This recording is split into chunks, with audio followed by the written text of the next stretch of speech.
Cruella, I have to say, was a visual treat. And to tell us what went into the making of the film, we have with us someone who has been part of the VFX industry for over 18 years. She currently heads creative operations for MPC and is responsible for overseeing. Hello everyone.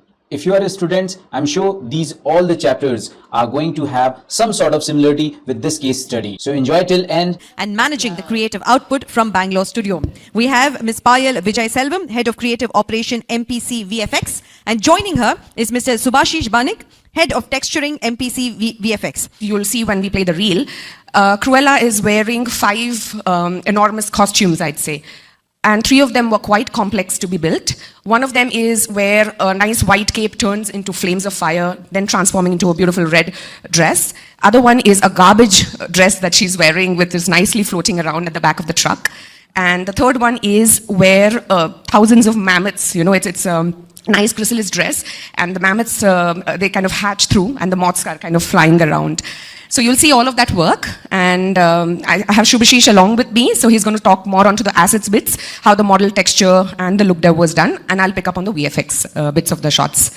The director was very specific with regard to how the castle looked. This is all live action, although the inside of the lights and all of the work, if you see a little ahead forward, is created by a 3D DMP team. The additional challenge in this specific shot was that there was a lot of parallax, and all of that work had to be incorporated between these holes. So yeah, partly CG, it's a hybrid shot as we call it, and it had its own set of challenges because of the parallax. And the most challenging part for this movie was creating the dogs. So we created 8 dogs. Real dogs were used to shoot the film, and the director wanted the real dogs to be there in the shots, and in certain shots he wanted it to be turned to CG, because as you know, the dogs don't act as the director wanted. Real dogs were initially used for the running sequence, but later on it was taken over by the CG dogs. I mean, we had photogrammetry and we had scans, but right, I mean, from modeling itself, we face challenges because these are furry creatures, and you cannot judge the exact shapes and all because there is fur. Even in the scan, the fur will show up. So we had to do quite a lot of research in terms of animal anatomy, dogs anatomy, and get the real features and all for the dogs. The Dalmatians, as such, as a breed, they are hyperactive animals. And earlier, we never had a plan to have so many CG takeovers in the film. Although the shots increased to almost 700, 800 shots with the dogs there because they were not acting the way the director was, wanting. And there's another character called Buddy in the film, and he was a small pup. But while they were shooting the film, it kept continuing to grow. So that was another challenge because the director was very specific to maintain in certain shots to have live action dog, and sometimes he wanted it to be taken over by CG. So yes. So as I mentioned, there are a lot of environments in this movie, about 8 big ones. So in this specific shot, a part of it is, again, the interiors is digitally created and the plate work is live action. There are various layers that have been added. If you see, there are characters, dogs, there's terrain which is added. All right, so this is an interesting shot. We did have a lot of de-aging to be done because the movie has some amount of flashback shots. So we didn't only de-age humans and characters, but we also de-aged London. So back in 1970s, there were no modern buildings back there, right? And even the Tower Bridge did not have any LEDs. So we had to rebuild all of the environment. Some of it is done digitally with matte painting, and some of it is created by Subhashish's tree. So this one is a water simulation shot, which our FX team has managed, do it in a great way. At the start of the shot, you'll see the dog is having a wink. So we had to make sure that, the eyelashes, all of that stuff, the wet look is created in the right way.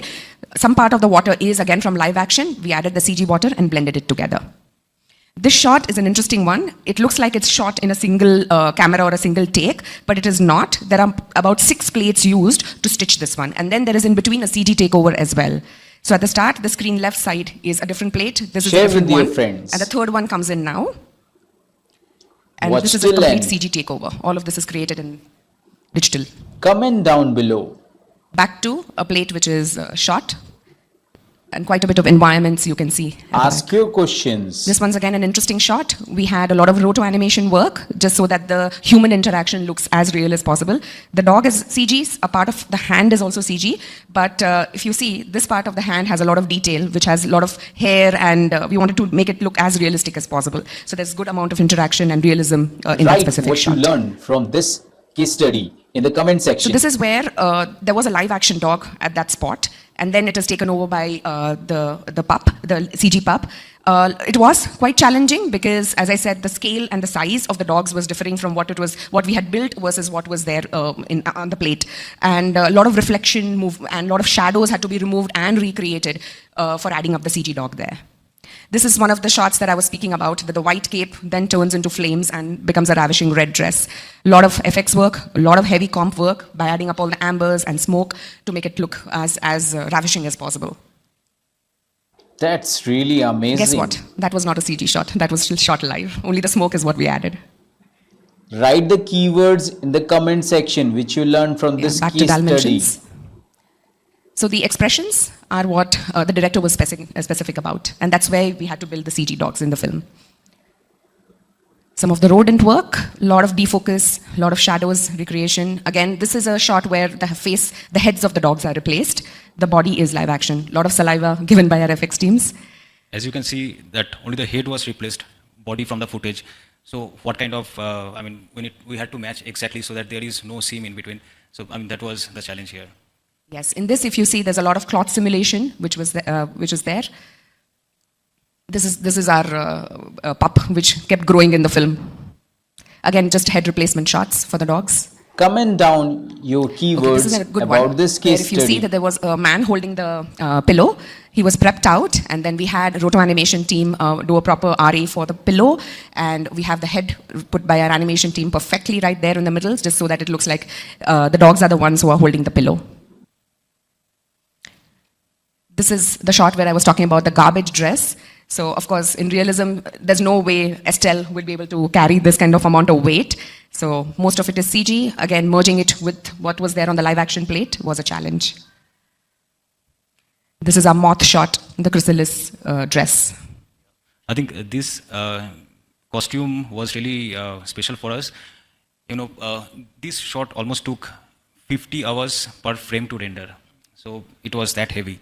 So we built, quite a few of variations of the moths, and we used our inbuilt MPC crowd simulation software to multiply, and we created tens and thousands of moths. But it was really heavy, and there are some extreme close-up shots as well. So there was a lot of research and development so that the extreme close-up shots also look quite realistic. These guys having longer groom, so it's not possible the groom will remain the same throughout. So when the photo shoot happened, the groom was looking different.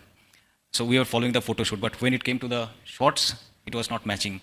So even the dog was aging, right? When the photo shoot happened, there was an age gap between and the shoot. So that was really challenging because we had to go with multiple changes in the groom to match with the shoot.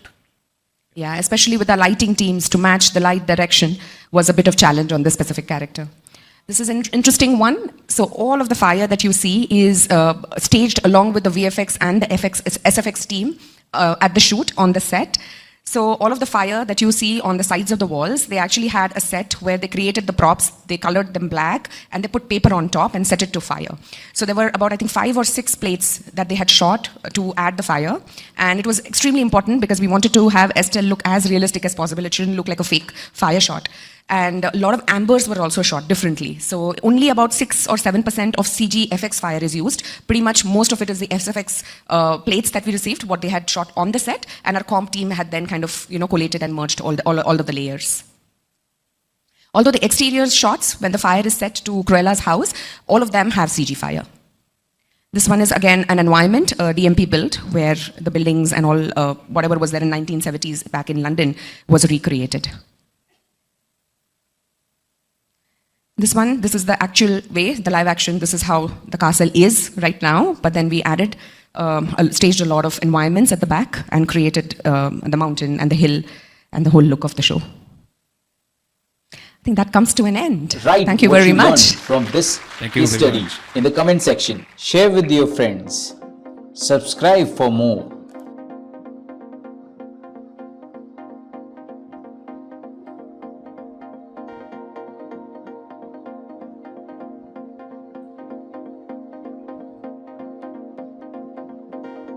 Share with your friends. Watch till end.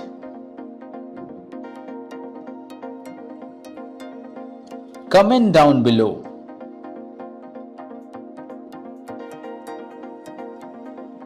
ask your questions.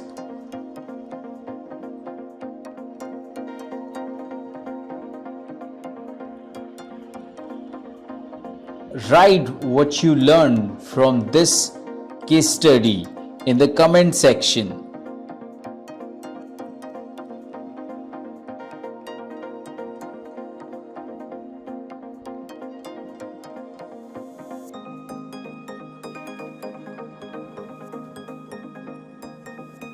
That's really amazing.